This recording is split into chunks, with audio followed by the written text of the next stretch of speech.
Essentially what we covered, kind of continuation of harmony, some things that were specific to national number chart stuff, but primarily it was this idea of being able to play the minor chords in the parallel minor key, right? So whenever part of hearing stuff and charting stuff and reading charts, you're going to eventually encounter chords that aren't just, 1, 2, 3, 4, 5, 6, 7 that are diatonic to the key.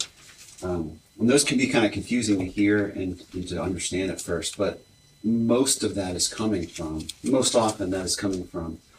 the parallel minor key. So if you're in C major, you can also use the chords that are in C minor.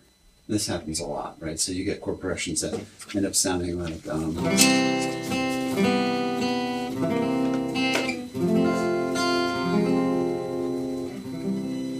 Those are more than just the chords that are in the major key. So there's a lot of that in there.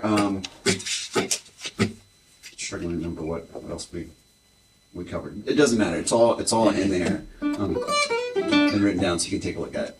All right. So what I wanted to talk about today is common song forms and some other advanced harmony techniques. So you guys probably know some of this stuff. A lot of song forms are kind of the same. Like songs are the same. We've already talked about how the harmony is usually the same. Chord corrections are usually the same. The structure of the tunes is the same too. Right. So probably the most common song structure is 12-bar blues. I think everybody knows some extent of this. You guys have played this before, right? Okay. So there's a handful of variations written down here.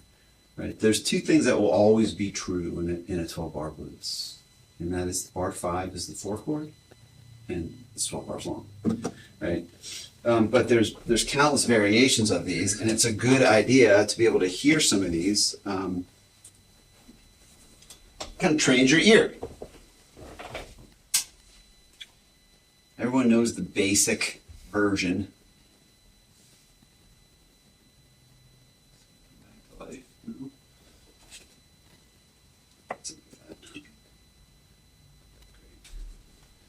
Basic version is just 3 chords. They're the primary chords in the key, 1, 4, and 5. That gets pretty boring. That's like drunk stepdad down at the bar on a Saturday night blues. Like, you can play that for a while, and it sounds okay, but it quickly kind of you lose some steam there. So like this.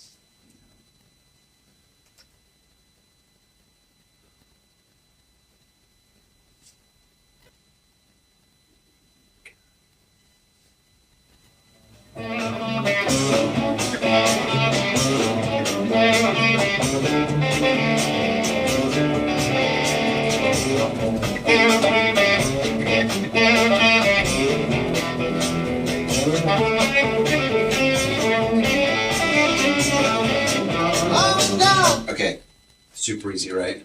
3 chords. It's still 12-bar form. I think this song's in the key of A. Yeah, right? So, let's get to it. It's 1 chord, right? 4.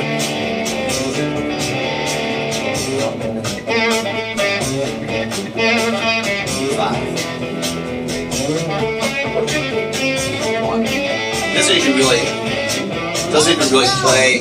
It's interesting, the bass doesn't really play the 5 there. It's kind of implied by what the guitar's playing, right? Mm-hmm. So it's a 3-chord blues, and it just goes over and over and over again. Can I ask one? Yeah. Is the default blues chord progression to be all 7th chords? Yeah, all dominant chords. Okay. All dominant chords. So you don't have to. You can play them as just 3-note chords, like major triads, but it starts to sound very not bluesy, Right. Well, I mean, there's plenty of pop songs. Right. There's plenty of pop songs that are based on a 12-bar blues with progressions, but Totally. they're not dominant chords. Yeah, I mean, we can take just because it's just so slim tonight, we can dig into any of this stuff as far as you guys want to. The reason that they're dominant chords, I don't know if you guys know this, but we've talked about this a little bit. We'll talk about 7th chord some more tonight.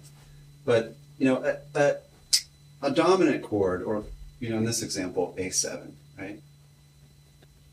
What this gives us is a root the major third, the fifth, and then the flatted seventh. Okay.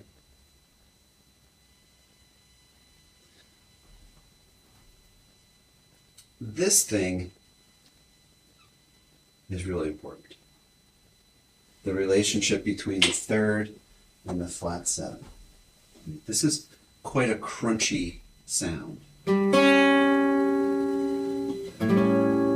On its own, it sounds not great. Pretty dissonant. You put the root in there. Sounds a little more. Right. But this idea, this interval of the flat seven against the major third, really wants to resolve to. Right. It either needs to go or somewhere else, right, to try to resolve. So the harmony, even though the 12-bar blues doesn't function kind of in a normal way, you know, like 1, 6, 2, 5, any of the progressions we've looked at earlier, the unstable nature of this sound kind of propels you through the tune. And it's also the reason you can play both the minor third and the major third over the chord. It's inherently unstable. It'll accept both thirds. Yeah. I have a question about the origin of the blues. So this progression is 12 bar. Mm-hmm. This is a fairly recent development, like within the last. Yeah, well, yeah, it's a great question. So, and this has evolved over time. There's a couple of early forms on here. Like, if you listen to some really early Delta blues, it doesn't really adhere to a strict 12-bar pattern. Like, it kind of does, but not really. It wasn't until a little bit later that things started to. I'm gonna get me religion.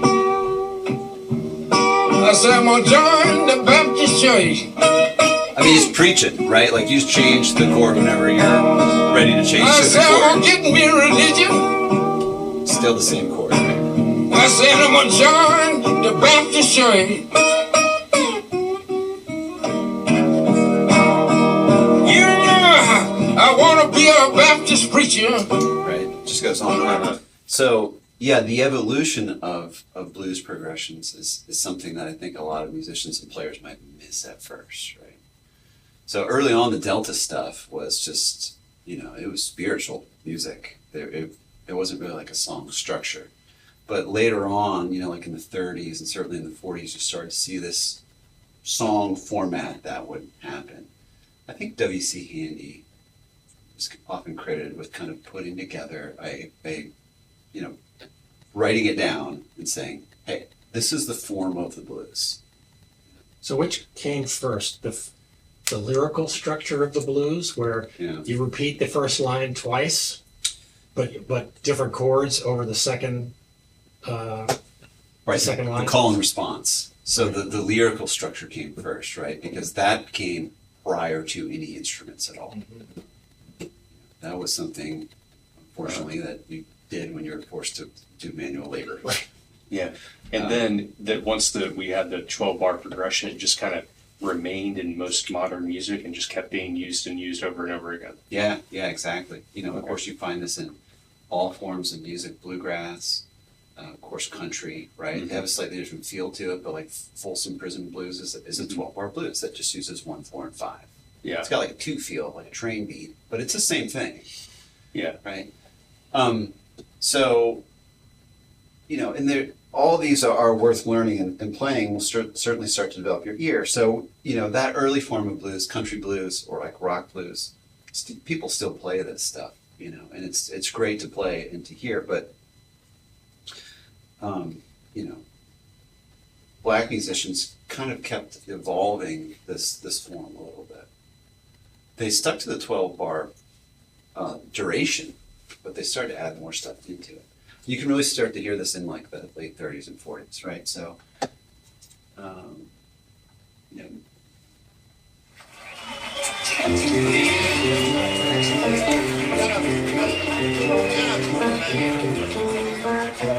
Little intro. Back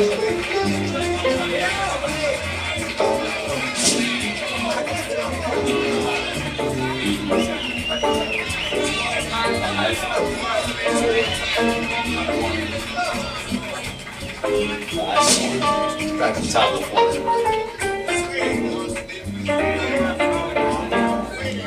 So now we have a very discernible.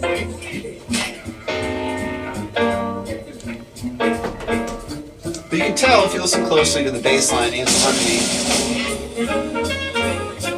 there's more chords going, right? So the first one I think that everyone should know, and this is a great way to start to hear the relationship of 1 to 4, is that instead of just hanging out forever on the same chord, we play one measure of the one chord, go to the 4, and then right back to the 1. There's the influence. People start calling it the quick 4. It's kind of intuitive, right? So you don't hang out there as long. You start to see the introduction of more dominant chords too, like the 1930s variation.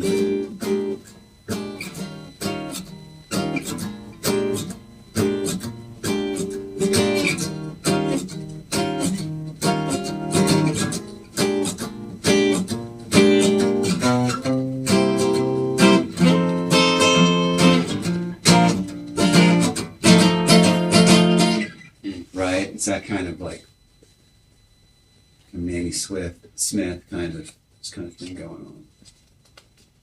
So this keeps going. The Basie blues, again, still 12 bars, so we can still hear a lot of it. It's familiar structure to our ears. We're still going to the 4 chord on bar 5, but now he's cramming more chords in here.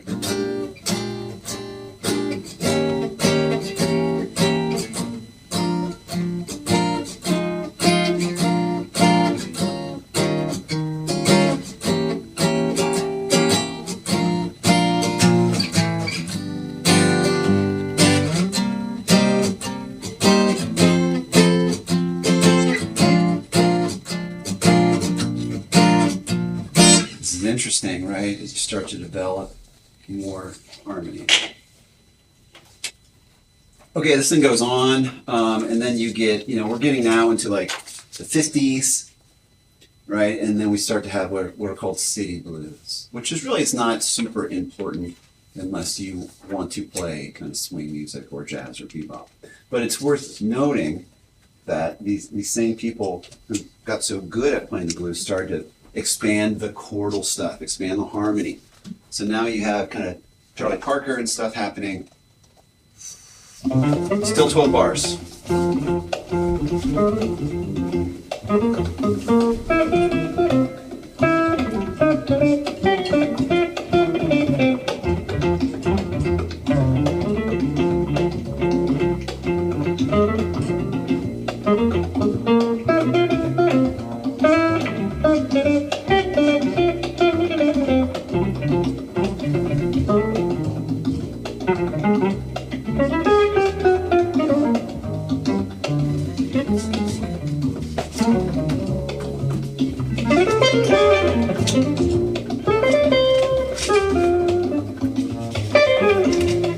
Another great example.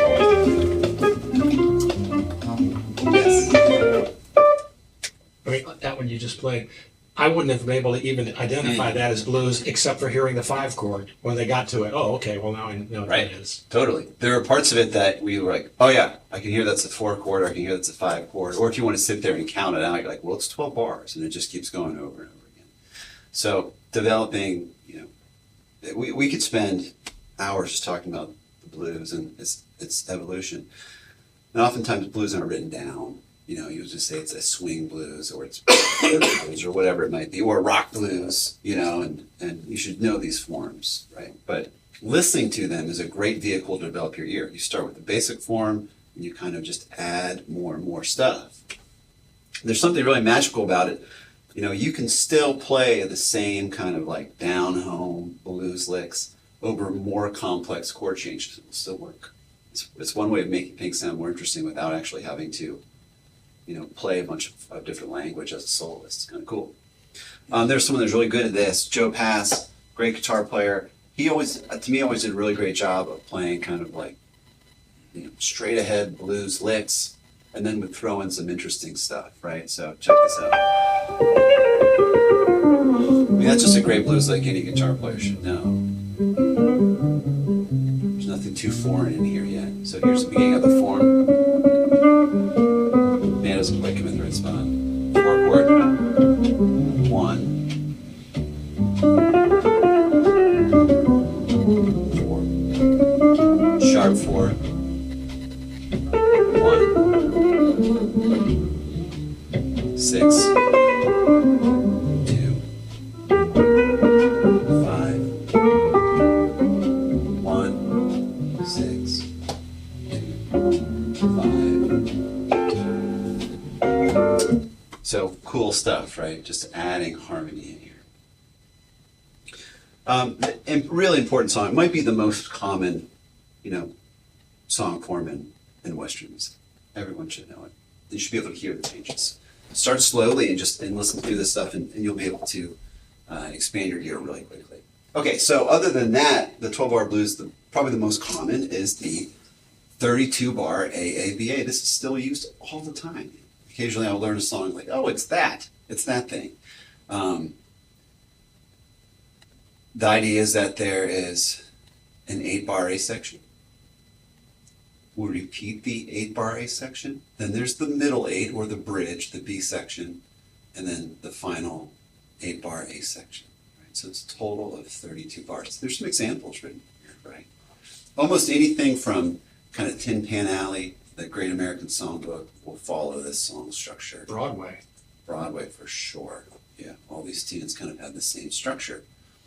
And you saw that effect on pop artists and rock artists. Of course, the Beatles would use this. They would oftentimes put a little variation in it. They might repeat the B section or something like that. But at its core, it's still these distinct 8-bar sections that repeat in kind of a logical way. Yeah, this is a really critical piece to know. Barbara, who was in here last week, she had Edelweiss. She brought in that Edelweiss tune, which is in Sound of Music. She did a good job of transcribing it, but she had it written as like a bunch of separate parts, which is kind of confusing, which is part of the point where things can get a little bit sideways on you. And it's, I helped her out with it, sent it back to her. It's like, really, this is just an A section, the same A section again, then the B section, and then the A section, and that's it. And if you think of it as that, the form just repeats, just like the blues would repeat, right? So this is an important thing to be able to hear and play, especially if you're interested in like kind of the golden age of American songwriting, Broadway tunes. Broadway tunes are still written this way. All right, so, again, with pop music and in Nashville, the blues, of course, still works. Those tunes still happen with country music. The 32-bar AABA form still happens with country music, but we don't stick to that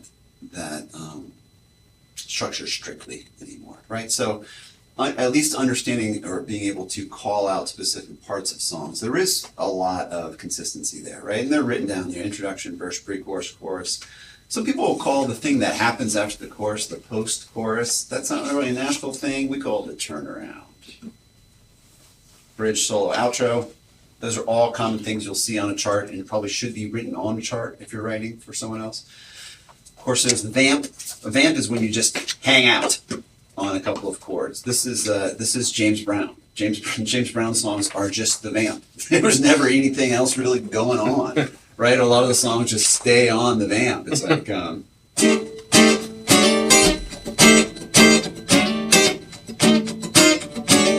you think it's going to go somewhere, and it doesn't. It's just a groove, right? Which is unorthodox, because a lot of music that preceded that had a very defined structure.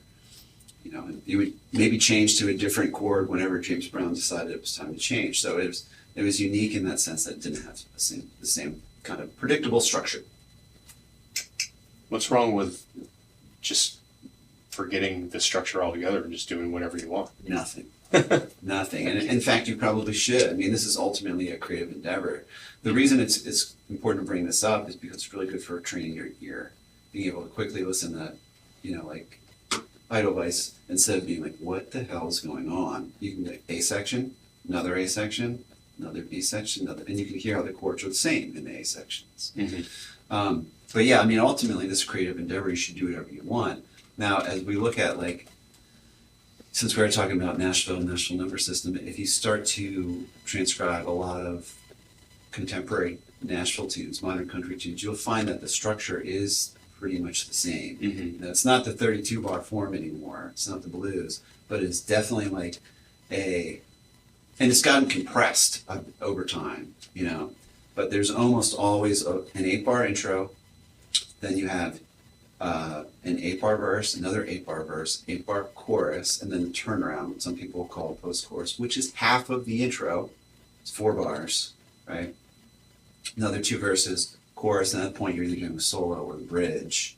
Then you have the down chorus, which is just the quiet chorus, the loud chorus, again, and then some type of outro. And that is almost always the format, or some small variation on that. And that's why songs always end up being about 3.5 minutes long, you know, or thereabouts. But, you know, in the streaming era, I've noticed that these have gotten, like in the Morgan Wallen era, I've noticed that these have gotten shorter and shorter.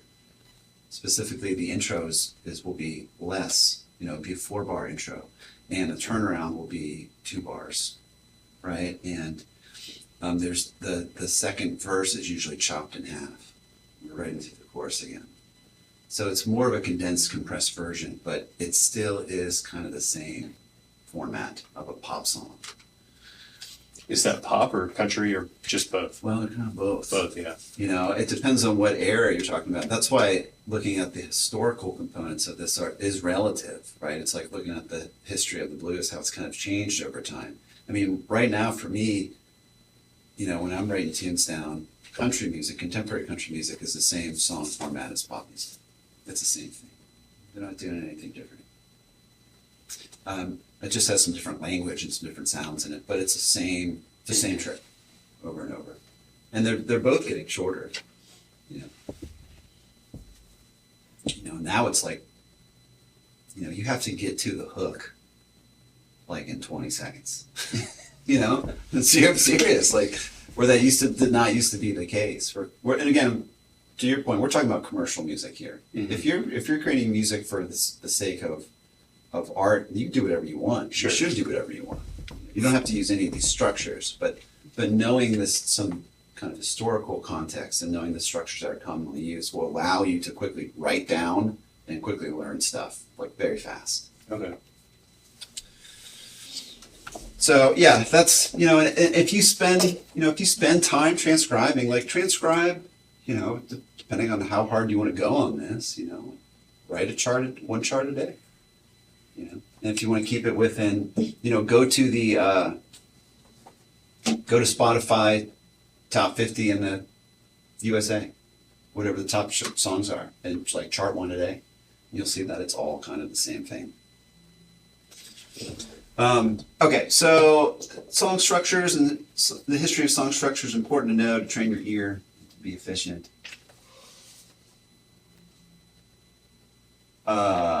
Key changes. Everybody knows about these.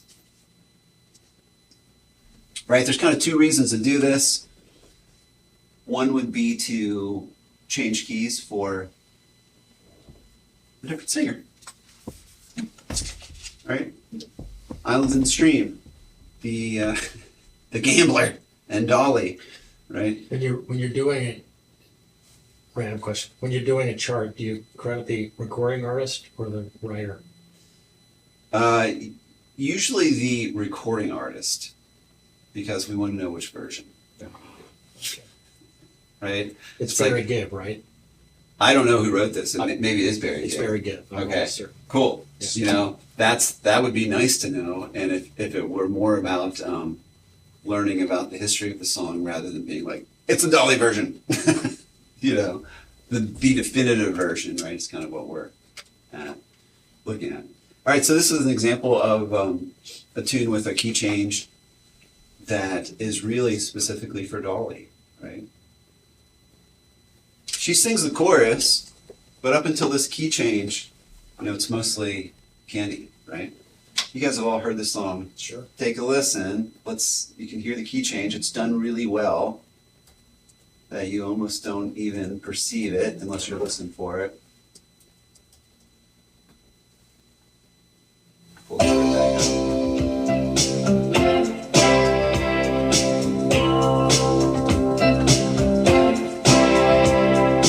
Baby, when I met you, there was peace unknown. I set out to get you with a fine tooth comb. I was soft inside. There was something going on. 1, 2, 3, 4. Gonna repeat the verse, another 8 bars. To me that I can't explain. Hold me closer and I feel no pain. Every beat of my heart, we got something going on. Okay, so there's 2 8-bar verses, pre-chorus. Tender love is blind. It requires a dedication.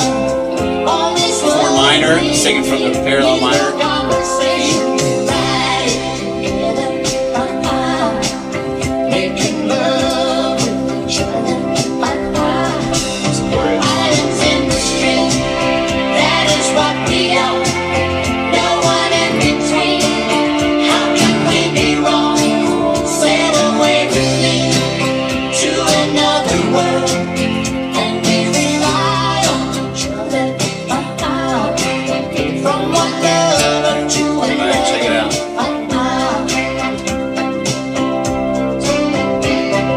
I can't live without you if the love was Slick. gone. Everything Always is first. nothing if you got no one and you didn't walk it. Pretty cool and a very odd key change, right? To go down a minor third is pretty weird, right? So we were in C, and then just a hard change to A flat. Out of nowhere, right? So that's to accommodate her vocal range. Also, if you listen to another great example of this is, it's kind of a funny example, but like Disney movies from like the 90s. Remember like Peabo Bryson, like The Lion King, Beauty and the Beast, all that stuff. Almost all those are duets. And they change key constantly to accommodate for the different singer. And it's done really well, right? So this is the thing that happens. So one thing is to accommodate for the singer. The other is to add some interest towards the end of the song, right? And this can be done tastefully, or it can be like, man, we have to polish this turd. This song is incredibly boring, and we still have a minute to go. We have to do something here, you know. And they're like, sometimes I feel like they're, fuck it, throw in a key change just to get it moving, right? Those almost always go up by half step or full step. So this is a weird one, right? This one is specifically for a different singer to sing put it in a key that makes sense. I was just thinking about Already Gone by the Eagles. At the very end of the song, they crank it up a step. Just take it up. Yeah. You know, we need a little more energy to get through We've done this. this chorus 5 times already, but we need to do one more. We need something to help us get through this song. You know, my personal favorite key change in pop music is, I don't know if you guys are familiar with this song, by Cisco, the Thong Song. Do you remember this? I do. It's a super goofy R&B song. Yep. It's about underwear. One hit wonder. One hit wonder. And, you know, within, under 2 minutes, you're like, oh, I can't take any more of this. Yeah. And and there's the most strategically, we can listen to it if you want, the most strategically placed key change. And you're like, you know what? I'm in for the rest of the tune. I'm here for it. I can't wait to find out if I've heard this before. You're going to lose a few brain cells. It's guaranteed. Yeah, this must have been like early 2000s. 2000s, yeah, I was maybe. going to say, yeah. It was a big hit. It was all over the radio. Oh, it was huge. Thong Song, okay. According Yeah. to Spotify, 265, it's like million streams. Yeah. It's crazy. This thing right here. Letting all the ladies know. It was inescapable. What guys You talk had to about. hear this thing Yeah. everywhere you went for a while. You know, I find nuts. it. It's that and Check it out. Backstreet Boys. Yeah. That dress so scandalous. You know another nigga can handle it. So you shaking that thing like who's the ish? With a look in your eyes so devilish. You like to dance on the hip hop. For the first chorus, and then we'll fast forward. She liked the pop cause she was living la vida loca. She had dumps like a truck. I was like, what? Baby, move your butt. I think I'm singing again. She had dumps like a truck. I was like, what? I don't think there's guitar. Is there a guitar in the song? Let me so. see So, I think it's all samples, keyboard kind of production stuff. baby, I wanna show that gong. I like it when the beat go. Baby, make it booty go. I wanna show that gong. Okay, all right, so that's it. That's it. That's Yeah. I must have been too busy playing golf. I've never heard this song in my life. you lucky man. You should send it to him so you can now listen to it. You should chart it. Yeah. By the way, Islands in the Stream, I undersold it. It actually was written by Barry, Maurice, and Robin Gibb. Really? All three of them. Okay, cool. Nice. No wonder it's such a good song. Yeah. All right, so it's super goofy, right? And very annoying. And let's fast forward to the bridge here, and then the key change. Yeah. Hey, Dale. Come on.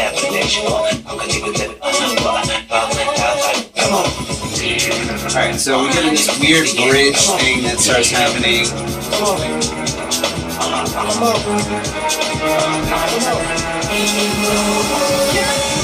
There you go. It's okay. Yeah. I'm in for the last 60 seconds of the song, So it was just a way to kind of bring you back in. Yeah. So that's oftentimes what it's used for. Here's another great example of a killer key change. Mhm. Right? Same idea as the Eagles. Same idea. Right?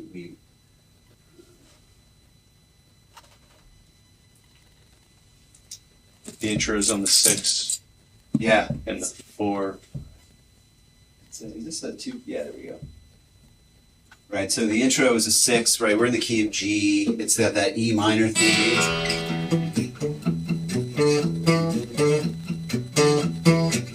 Pretty epic song, right? This is a cool chart too. It's been written really well. All the rhythmic stuff that's in it that we expect to see, all the pushes or anticipations. Very clean, well-written chart. And then we get to page 2, right? We've got the killer solo that happens. Back into kind of this weird bridge section, and then we have this typical way of writing it, mod. This person's calling out the key specifically, which is a little weird. Usually you'd say modulate up a minor third, so we don't have to be thinking about any specific key. But yeah, right at the end, the final chorus is in a different key. Right? So when I see in the final chorus that minor 6, that's minor 6 in B flat. Correct. That's in the new key. Okay. That is in the new key. That's something to think about, right? So we still write, and this is the kind of harkens back to that idea that we talked about earlier, is that regardless of what key we're in, the relationships between the chords and the key are going to be the same, right? So it's 6 minor and 4 in the previous chorus, but we're in the key of G here, and now we're in the key of B flat. So the relationships are still the same. The chord progression is not changing. The key that we're in is changing. If somebody hands this to me, I'm getting out my red felt tip and I'm quickly writing down what chords these actually are. Right? Yes. So that's part of just doing this a lot. Is part of what I want us to do is understand how this stuff is written, why it's written, how to read it. The idea of being able to maybe play it on your instrument, it comes down to being able to find the chords on your instrument and then being able to process this pretty quickly. That's not a huge problem though, because that's just about practice. Once you can decipher what the hell is going on here, then it's just about practice. So another great example of a key change, right? That's not for the singer, obviously, just to give it some energy, get you through the last part of the song. It's really well done. To me, that's an example of a good key change. There's one more here. this thing. This is a poorly written chart. It's gonna be kind of hard to see from back there. But this is that Beyonce song Love on Top, which at the end of the song, someone made a decision to keep modulating up 1/2 step at a time, right? So we have the entire tune, and then we go up a 1/2 step, we do the chorus, then we do up a 1/2 step, chorus, up another 1/2 step, chorus, and it just keeps going up. And I can't remember how the live version ends, but the recording, it just keeps modulating. Right? So the idea is you need to be able to play this chord progression in 1, 2, 3, 4, 5 different keys. Right? I don't know if you guys are familiar with this tune. We can listen to it a little bit just to hear what's going on and the constant kind of modulations. Even though that was kind of a chicken scratch chart, it is correct and it's written pretty well.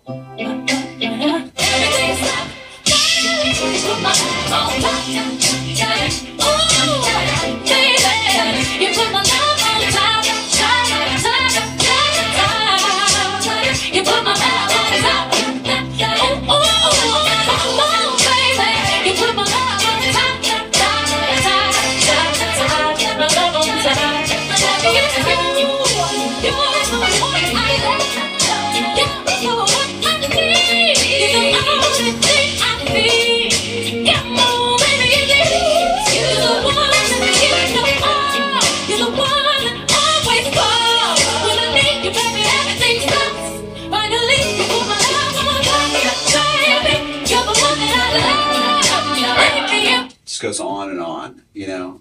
To me, this is, I don't really know what they're thinking because I wasn't in the room when they came up with this idea, but to me this is just it's either a flex or they just couldn't figure out how to make the song interesting at the end, you know. I think vocally it's a flex to be able to keep going up by 1/2 steps. So interesting idea. So key changes, they happen. You should write them very clearly, saying modulating up or down the appropriate amount of steps or 1/2 steps. If you're really kind, you'll write what, you know, maybe what the new key might be, assuming that you know what key you're playing it in.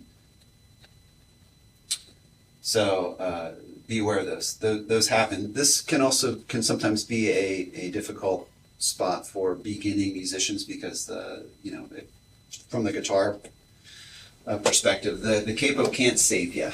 You know, you're going to have to play some bar chords and be able to move around the instrument. Right? Here is a real life example of a well-written chart that has all kinds of good stuff in it and a lot of key changes. You notice at the end of each section, we're modulating. The specific keys have been written in here, thank God, because it'll turn your brain around. But yeah, there's lots happening in here. Lots of rhythmic stuff happening. See all the pushes. We've got some slash chords. A specific rhythm, specific lick has been written in here, right? And that's after we get to the verse. We immediately modulate to E flat. Back down to C sharp for the next verse. Back up to E flat for the chorus. As you get to the final chorus of the tune, it modulates up a full step like you would expect to see at the end of the song. So there's a lot going on here. And it means that, you know, to Michael's point, it's like you need to know how to play the 4 chord in at least 3 different keys, right? So knowing the relationship between chords and where to play all the chords on your instrument is pretty critical in order to pull this off. I'll play a little bit of it for you. What is this? What are we starting here? What does it say? C sharp, 4 chord.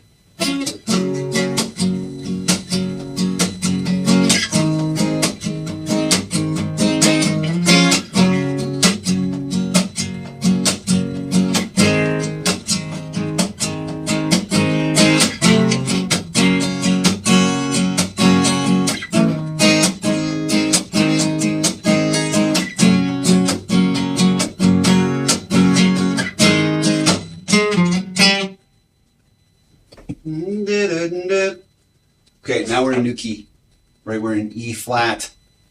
Yikes. So we got to think about what the sixth minor chord is in the key of E flat. C minor. What's the fraction 1/3 there? Yes, mean? What's that mean? We talked about this last time too. So these are slash chords, or really it's an inversion. Oh. So the idea is we don't always have to put the root note of the chord as the lowest note in the chord, right? So whenever you see these slash chords, what you need to know is that the first number or symbol is the chord, and the second number or symbol is a specific note that we would prefer to have in the bass. Right? This program that's used to make charts kind of writes them as fractions. Like it looks a little odd, Yeah. but in standard notation, you'd have like C Right. slash G, right? Yeah. Or 1 Gotcha. over 5. Most of the time, if you're just in survival mode and you're trying to get through a chart, then you could just play this as the one chord and not worry about a specific voicing or a bass note. The bass player should be all over that, right? It's cool if you can play it, but if you're just trying to, make it out alive, you can forget about that and just play the one chord. Okay, so now we're into our chorus. We're in a new key, right? Yeah.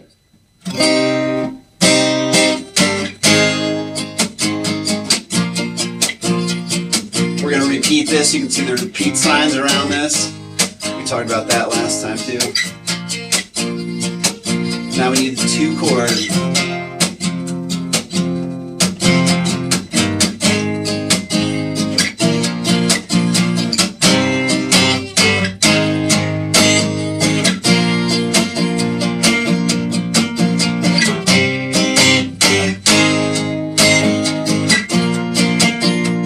Back to the original key.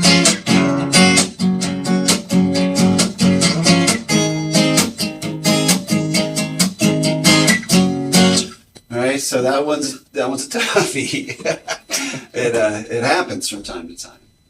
So this is a far cry from where we started with the 3 chord 145 Neon Moon with no key changes, no rhythm indication at all. Just like play A, D, and E. But this is pretty legitimate. I mean, this is what a lot of charts will look like. That's a country. Yeah, this country tune. This is a weird one, for sure. This is definitely an outlier. It's not intuitive. But it is all correct.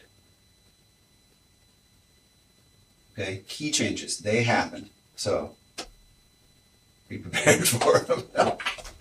Missing a key change is not a good feeling. Right, so that's it on that thing. I think it's pretty straight ahead. Okay, so the other thing that we want to do, kind of shift gears, which is this is a question that has come up a couple times in the past couple weeks, is like this is about harmony specifically. I think you asked about this last time, Jael. Someone else did too. The majority of chords that we play, especially the stuff we've seen so far, are chords that just have 3 notes in them. But that's not always the case. And you should be able to kind of at least know what these things are, or be able to hear them. Ideally, you want to be able to play them, right? But I think it's worth talking about this, especially if you're going to write your own charts, your own tunes, or be able to read charts. It's a pretty simple idea. It just seems a little intimidating at first. Most chords only have 3 notes in them. So a C chord has 3 notes. The root, Third. the 3rd, that's right, and the 5th. But we don't have to stop there. We can keep throwing notes on top of this thing to make a more robust chord. Now, typically this kind of extended harmony is not really part and parcel with country music. Although it can, there are some things that come up. Certainly you want to be able to make a 4-note chord. This happens all the time. This was in Islands in the Stream. This exact chord. Whoops, sorry.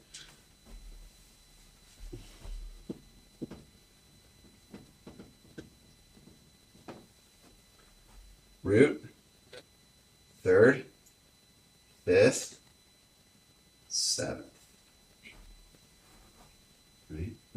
That's all there is to it.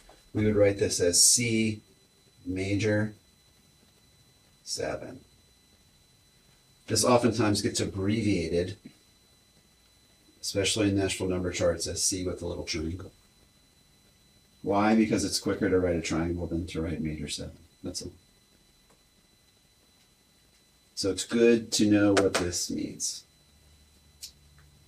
Okay, you know, we don't have to stop there. We could keep just throwing notes on this thing. Where does it stop? Hey, can I stop you while you're doing Of course. this? Slash chords question? Yeah. Just dawned on me, C major 7. Couldn't you call that E major over C? Yes, you could. Okay. Yeah. I'm sorry, E minor. E minor. E minor E over minor. C, yeah. Yeah, they are. And that's a great question. And that's a really important idea. And we're going to get to that later. Okay. You know, so this would be a chord that has, what is this, 7 notes in it? How would you play that? Would that have to be a bar chord then? Yeah. It would have to be a bar chord. You may not be able to play it on your instrument depending on what instrument you play. Right? That starts to get guitaristic. But certainly on the keyboard, which is why everyone should have a keyboard.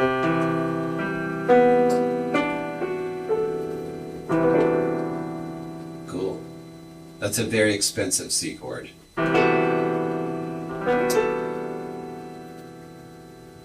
That's got all 7 notes of the scale in it.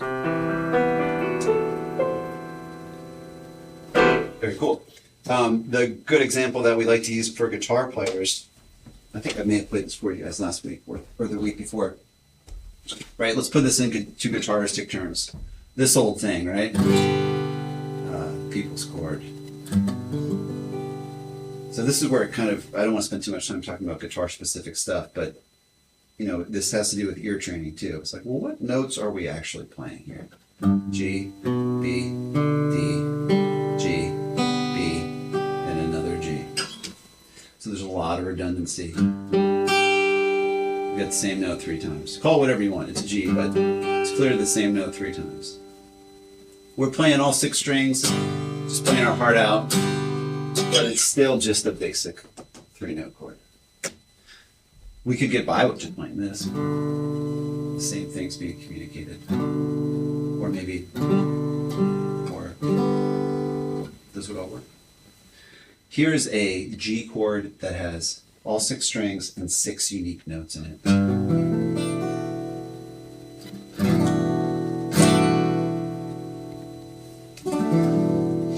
Cool.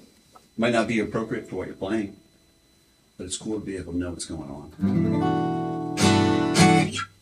In practical application, the one that we come across the most, which is kind of the most important 4-note chord to know, would be the chord that's built on the 5th scale degree, the dominant chord, right? I think we've all heard this, the dominant 7th, right? So we would want this thing.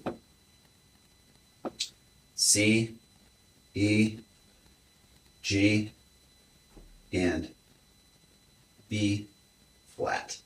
That gives us this thing. This is a special kind of chord. Why did you say it was the 5th scale degree? This chord is built on the 5th scale degree. So, like if we were in the key of F, Yeah. this is the 5. Oh, okay, good. The reason that happens, and I think this is on this chart here. Yeah, so I put a little chart here for you guys that shows these chords and the construction of them. Right, so we've got a grid here. Along the top, it's the chord type. Next column is the formula, like how is this thing actually built? Then chord symbols that you commonly come across. Chord symbols are frustrating because there's more than one way to write it, especially depending on who is writing the chart. And then in the furthest column over there is the actual notes that are in the chord, right? So we see our C major 7, which is C, E, G, and B. Or the 1, 3, 5, and 7. There's a bunch of other nonsense in here, but the dominant 7, 1, 3, 5, and flat 7, that's an important one to know.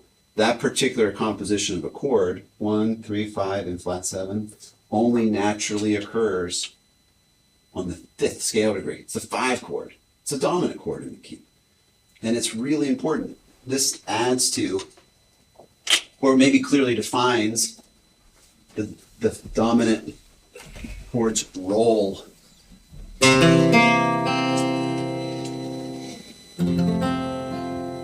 It creates tension. It's kind of asking to be resolved. The special chord. And the blues, as you pointed out earlier, as Michael pointed out earlier, they're all dominant chords. So they're all kind of have a bit of a tense feeling in them. But you know, this is certainly something that you want to be able to play. The symbol for this is the easiest. It's just the chord symbol, like C and a 7. Yep. That's it. This is a sound that is in every kind of music. Now we could go on and on. We could talk about C major 13 or, you know, C major 7 sharp 11. I don't know, these aren't really common unless you're adventuring into the world of jazz or more modern music. But this, for sure. Right? That one comes up a lot. If you're interested in exploring how to build any of these other chords, they're kind of all written out there for you, you know. If you can play them on guitar or whatever your primary instrument is, then sit down on a keyboard and just put them together. We won't go that deep into harmony here, but these are just things to know. Yeah. Question. You're saying that the triangle is stands for major 7. Major 7. But then here you have C major 13, where the triangle is not a 7. It's major. Yeah. So this is frustrating. If you want to imply that there's more than just 1, 3, 5, and 7, you would have to write C major 9 or C major sharp 11 or C major 13, right? But that triangle, what the triangle tells us is that it's a major chord with a major 7. And any other extensions beyond the 7 will be written numerically. So essentially what that triangle tells us is a chord has a major 7 in it. Pretty dissonant on its own. But if you fill in all the stuff in between, it's kind of pretty. So this goes a little bit further down the rabbit hole about harmony and chord construction than is maybe within the scope of this class, but I just wanted to include it for you. It is certainly the next evolution, or the next step in the progression of like, can I hear the root note? Cool, that's what the bass is playing.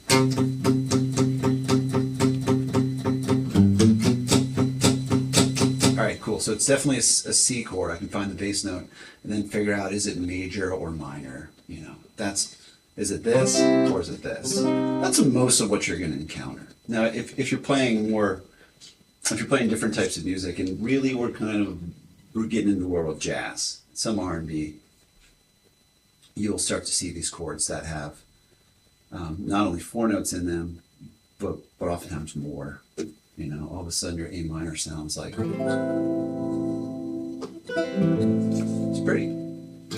Being able to hear the 9 on the top of the chord is important, depending on what type of music you want to play. All right, so that's it. And by the way, you know, chord naming and chord symbols are confusing and frustrating because there's not a definitive way to do them. You know, the proper name for like a C major 7 chord is C major 7.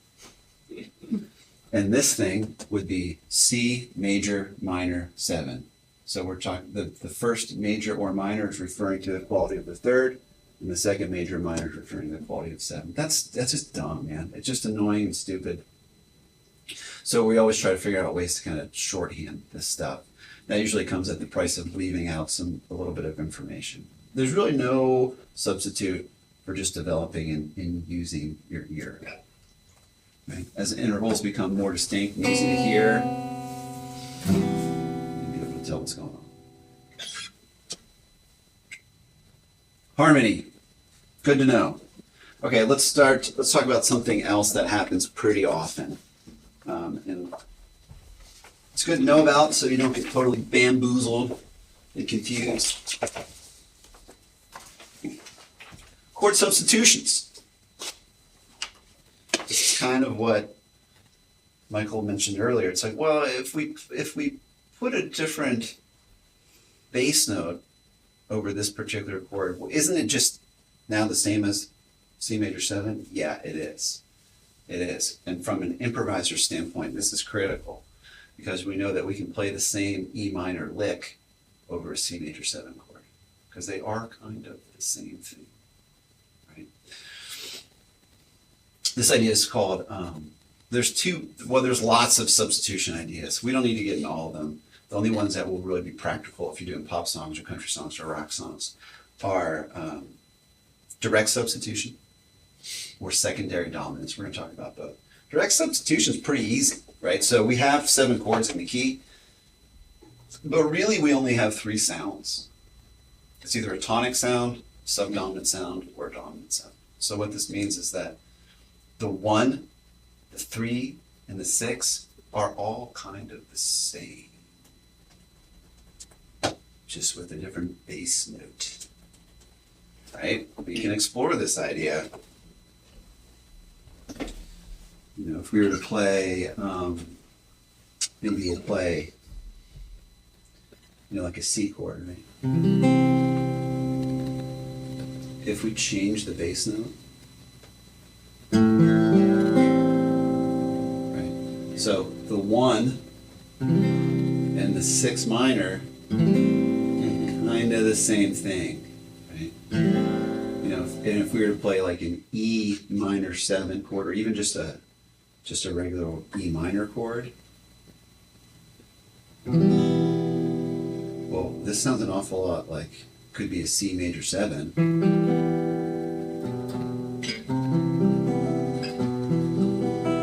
With B in the bass, right? So this is getting a little in the weeds, but you know, I know that for over a C major 7 chord, I can play that lick. Over an A minor 7 chord, I can play the same lick. Over an E minor, I can play the same lick. They all fit. So this is one of the secrets of improvisation. We don't need to spend a lot of time talking about it.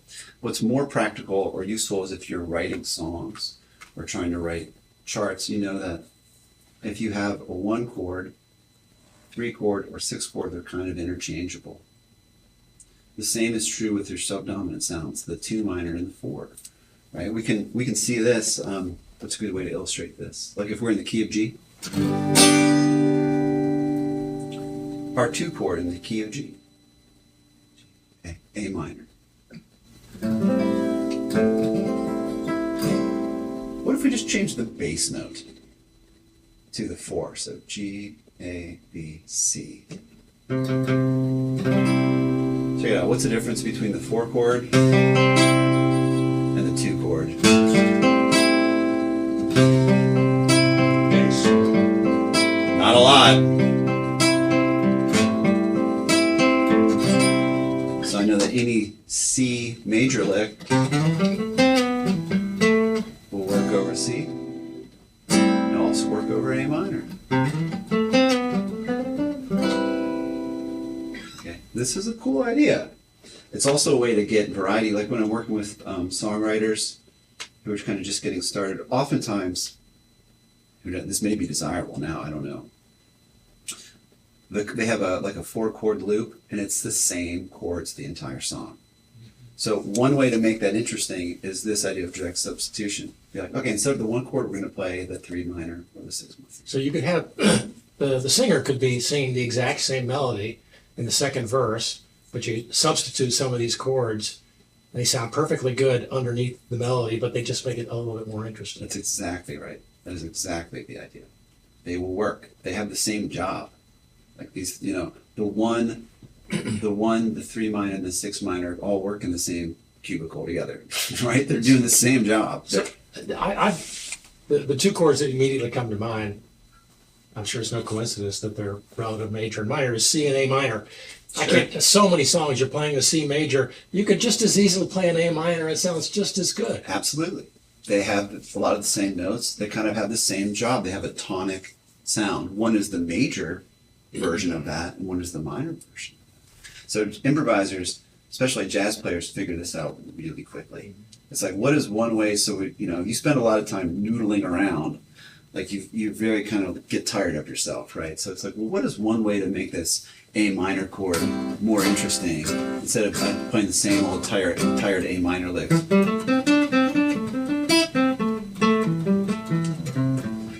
Just eventually get tired of that sound. I think it's like, well, instead of playing A minor, what if I played C major?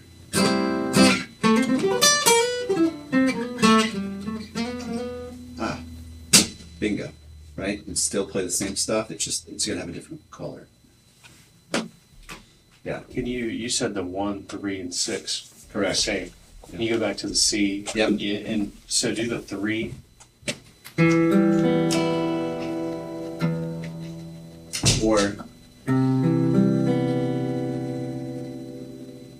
Or it's all kind of the same. And more importantly, any lick you've got, any type of language you've got, not only works over just the C major chord, but now works over E minor and A minor too. That's kind of the important improvising point of it. But from a songwriting perspective, and when you're playing by ear, you can, there's so many iterations of this. At first, we're just trying to figure out what the bass note is, and then hopefully we can make the chord, right? Then you can start to hear chord progressions or chord movements, kind of have some language there. Then you can start to hear things as, well, it's either a tonic sound, subdominant sound, or dominant sound. That's that's a little further out there. Really, you're listening to the specific function of the chord at that point. It's a little harder to kind of make sense of it unless you've spent a lot of time kind of listening to it and doing anything. And especially from an improvising standpoint, that you just really need 3 sounds. That's where it's at. It becomes way easier, way easier. Okay, so there's another one that's really useful too. It's called secondary dominance. This is something, there's a couple examples here that I put in on this chart of direct substitution. I'll play them for you. So 1, 6, 2, 5. Okay, so let's substitute these for other chords. So for the 1, we're going to play the 6 minor. So Steve will play A minor, and instead of the A minor, we'll play E minor. Instead of the 2 minor, we're going to play the 4. So here's our original progression. That's quite boring, but let's sub it out. Cool, sounds pretty good. All seems to make a lot of sense. Here's one more direct substitution. So just the primary chords, 1, 4, and 5. Pretty boring.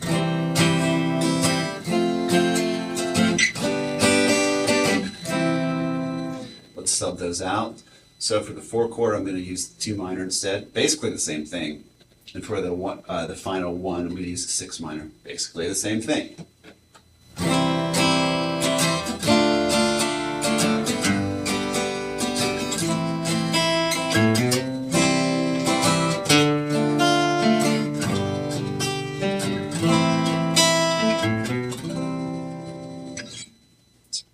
Quite the hack. Okay, the other one that comes up all the time, which is way cooler and a little more useful, is this idea of secondary dominant chord. Okay, this can be a little confusing at first, but it's totally worth your time to learn. I think everyone can hear it, like immediately from the get-go. It's not new, by the way. Like Bach was doing this. Everyone from Bach to the Beatles to Radiohead doing the same thing. So look at this. I just did screwing up a bottle when it's here. Terrible. So we know that the dominant chord in whatever key we're in is built on the 5th scale degree. Right? So we'll back to our old friend, the key of C.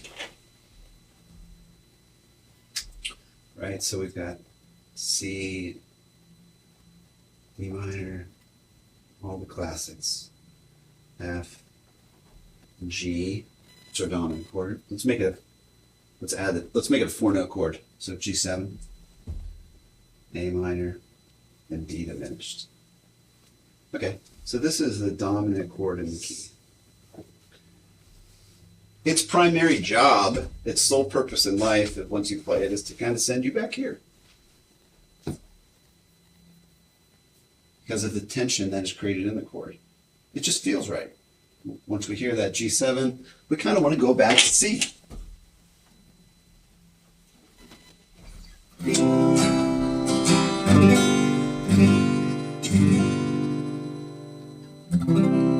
Right? Part of how chords work. That's one of the things we're listening for, is the movement between chords. But here is a cool idea.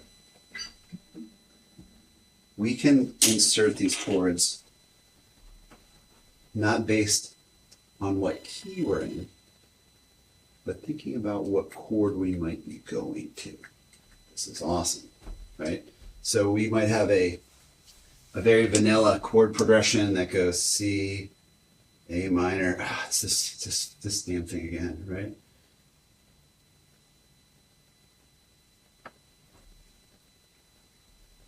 We all know how it sounds. We've heard it a million times. It's pretty tiring. It's not the most inspiring thing to play.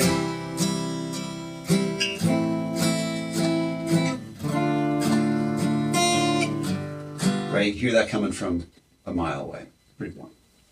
Right? So one thing we can do is think about inserting a dominant chord.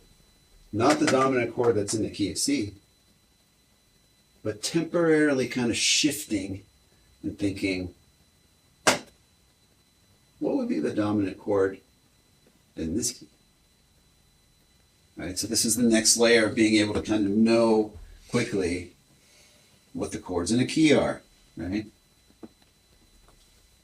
A, B, C, D, E, E7. Okay? That is the 5 of A minor. Interesting. So now instead of just hanging out on our C chord, It's not an E minor 7? well, depends on what minor scale we're using. Thought we were in A minor. Well, okay, so quick detour. The minor scale, the natural minor scale, has a problem. If we were to make the 5 chord here, the point would be E minor. That sucks. Because now we don't have a major chord with a flat 7. So this is a little bit beyond what we're talking about, but let me play it for you, and I think that you'll hear the difference, okay? So I'm going to play A minor, and I'm going to play E minor. I'm going to go back and forth between the 1 and the 5.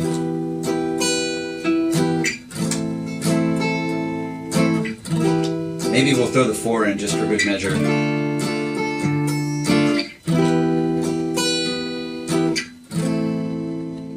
A sad and boring chord progression. Let me play it for you a different way.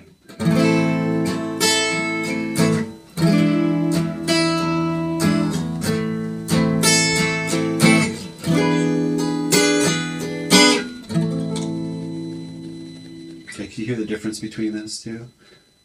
To me, the second version felt a little more compelling. Instead of just kind of like listlessly hanging out vaguely in the key of possibly A minor, maybe it was D minor, I don't know, it's kind of hard to tell. Now it's for sure.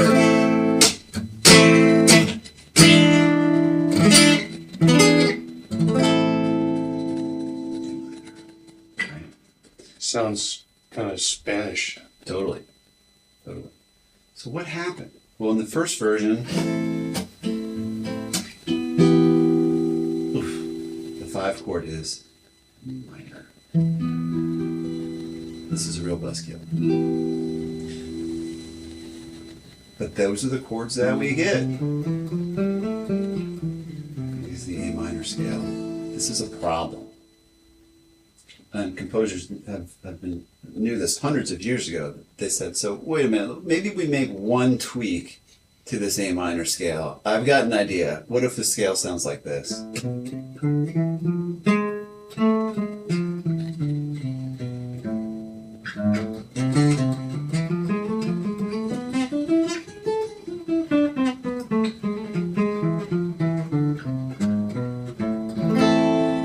Cool. This does a number of things, but the most important thing it does for us, when we create chords from that scale, the 5 chord, it's major. There's a name for that scale. Scale is called harmonic I was going to say, minor. I thought the harmonic, the main difference was the interval between the seventh and the octave. You're right. It is. The harmonic minor has a major or natural 7. What this does for us is create, when we go to harmonize our chords and build a 5 chord in that scale, it becomes a major chord, a dominant chord. The name is in the name of the whole function is the name of the scale, harmonic minor. It gives us chords that we can actually use that don't sound like a wet cow, limp noodle chord progression, you know? It's there. So we want that sound. My favorite harmonic minor example is the Munsters theme song. Do do do do do. Oh yeah. Oh man, I have to hear it again.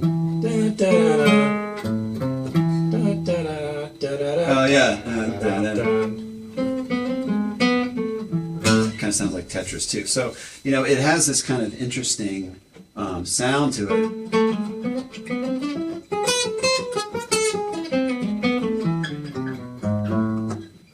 It's also the where we get the secret Asia chord from, right? But its main goal is like, all right, we change one note, bam. Now we got a major triad with a flat 7, which is the sound of a 5 chord, dominant chord. That's what we want. Now we have motion that really goes.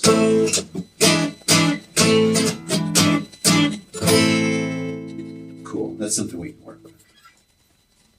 So you're right. If we were thinking about A natural minor, it would be an E minor.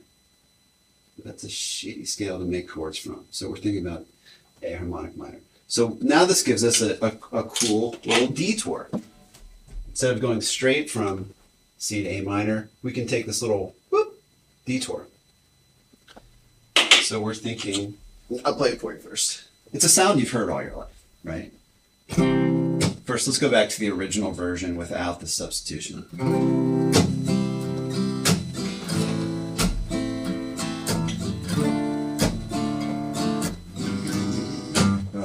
All right, so now we'll put the substitution in there.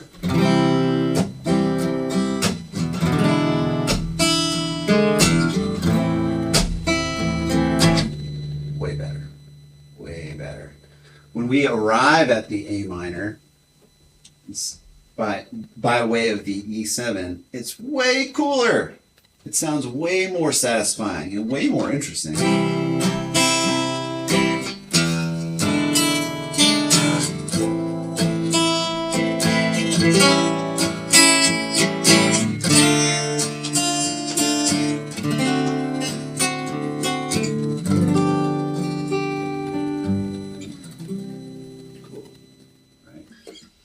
Common chord progression that everyone knows is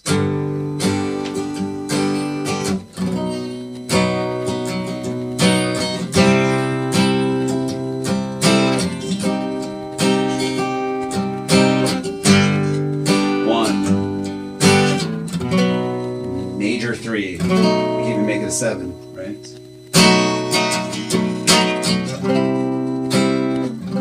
It's Vampire. Yeah, it's a ton of tunes. It's Radiohead Creep. It's a Lana Del Rey song. It's whatever. So oftentimes you see this happening. What I played for you a moment ago is I just went through every chord progression and said, okay, what's the 5 of D minor? Something weird starts to happen. It's A7.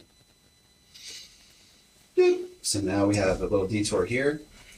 What's the 5 of G? It's D7. So now we've got a little detour here. Cool. Now we start to sound a lot like Bach.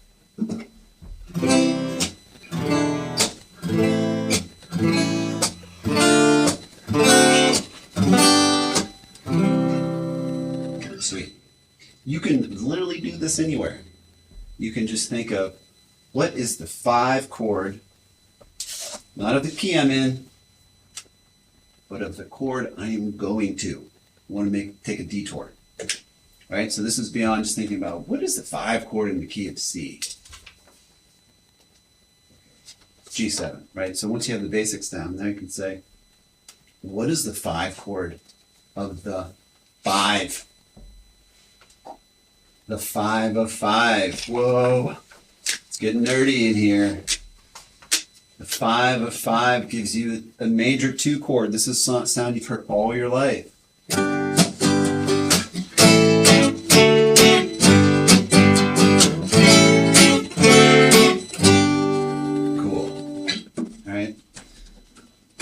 There's a few examples in here. I think I put some in here. Yeah, there's, we got the original chord progression there. Then we've got the secondary dominant or 5/5.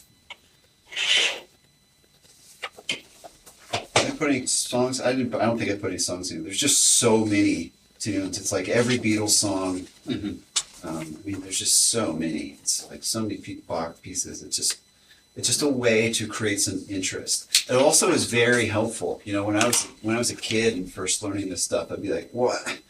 Why is the 2 chord major? Why is the 3 chord major? I don't understand what's going on. And almost all of the time, that chord exists because it's the 5 of whatever chord is coming next. Okay, so it's something that you want to be able to hear. I would think that this is applicable not just for what chords you're playing in the background, but if you're improvising. Yes.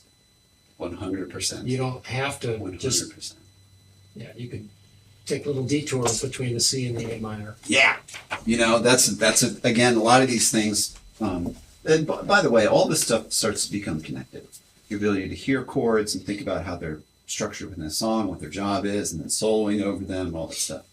I think a lot of the reasons usually, and this is usually guitar players, suck at playing over chord changes because they've never learned the chord changes. They don't know the structure of the tune, and they don't really know the chord changes, right? Whereas if you are, if you're a horn player or something, you have got to learn what the harmony is. If you don't understand what the harmony is, then you really sound pretty boring, But you're right, like a way that if you ever find yourself in a jam, and we're just doing a 1 chord jam, oof. You ever try to just solo over 1 chord? It's the most painful thing in the world because there's nowhere to go. There's nothing to do. You get stuck very quickly.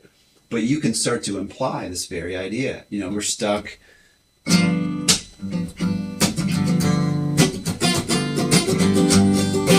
You're stuck in G forever. And you start to exhaust the things that you can play over G, but then you start to imply the 5 of G. So now you got somewhere to go. So even though the band is still, they're like 6 beers deep and they're still just going, you can start to imply.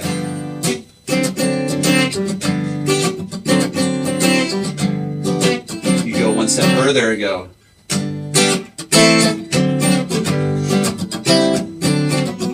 You could use that in your improvisation, right?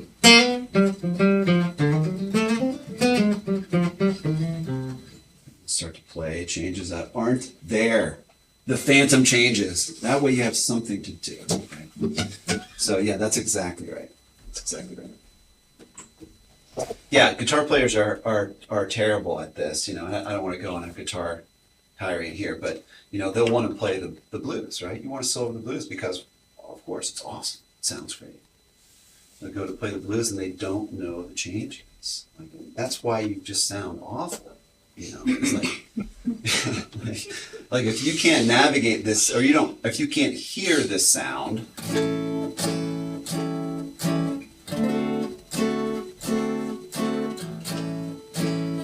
you have to be able to hear the movement of the chords. That's really what this is all about. I mean, that's what the national number system is. It's a way to hear the chords and write them down. if you can't hear the movement of the chords, you get stuck doing like just over and over again, right? Whereas you can still play that stuff, but it might be useful to be able to go. And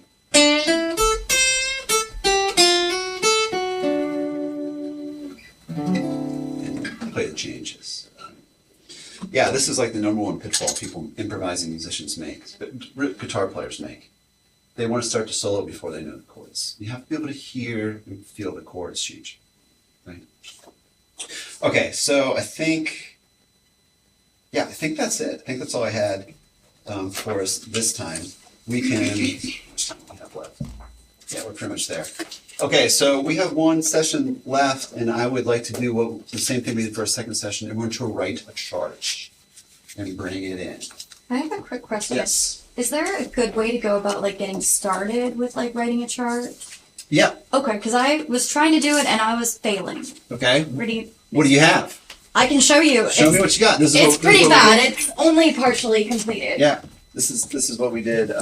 This is part of it. Like you can talk about all these things and understand how they work and how to do it, but you have to at some point just baptism by fire. You have to just screw it up pretty bad. Yeah, it's just gonna be probably one of the worst. I only No. got through the chorus of A-Team. This looks great so far. Okay, I was having a lot of trouble with like how much, like the beats and everything on the chorus at the end. Totally. So this is what we talked about. Were you here last week too? I was, yeah. Okay, yeah. So that's the thing that we were talking about is counting. Well, we have a minute left. Let's see if we can work through this together real quick. So Yeah, this because I is- couldn't figure out because I was getting 5 beats and then all of a sudden I was getting like a weird 6 beats. Yeah. So counting, right? Yeah. Now it's possible that it could be that, right? We don't have not everything fits in the score, but let's listen to it and see what we can do. Okay. Good ear training exercise. By the way, I don't, it's pretty much standard fare, at least in Nashville, on like a pop recording, that you listen to the demo and write the chord changes down as it's happening, and then you go play the song, right? So it's a skill that you kind of have to have.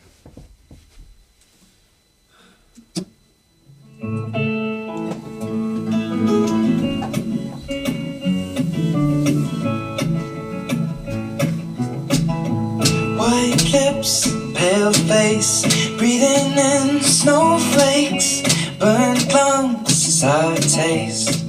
Okay, yeah. Lights gone, days end, struggling to pay rent, long nights, strange men. Cool. So it's still in 4/4, but Yeah. there's 3 beats of the 6 chord and then 1 beat of the 4. Okay, I was kind of hearing that a little bit. Sorry.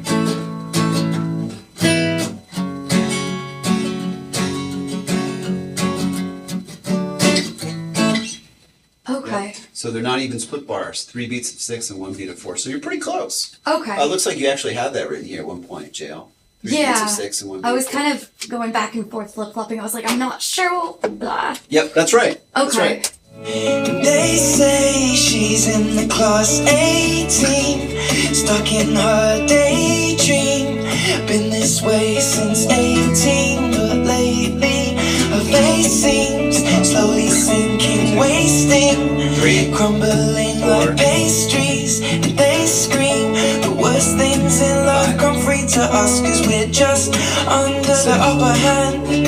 I'll go mad for a couple grams, and she don't wanna go outside tonight. And in a pipe she flies to the motherland, or sells love to another man. It's too cold outside for angels to fly. Cool. Yeah, that's great. Yeah, this is exactly how you start.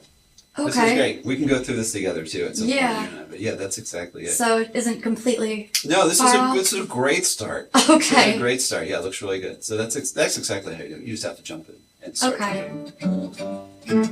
Yeah, Ed Sheeran is. That's cool that you picked this tune. You guys may have seen this. Last thing I'll say, he was when he was like making, like the talk show circuit, interviews and stuff like that. He would do this trick right? Where he would be like, I can play any song. I can play the chords to any song. And then so the host would be like, well, play whatever, you know? And he would oftentimes just play 1-6-2-5 or 1-6-4-5, even if those aren't the chord changes, because they'll work together. And then he would sing the melody over it. Nobody knows the difference, your point, right? Because a lot of them are interchangeable. If it's within the same key, same thing. Of course, then he got in that lawsuit, right, with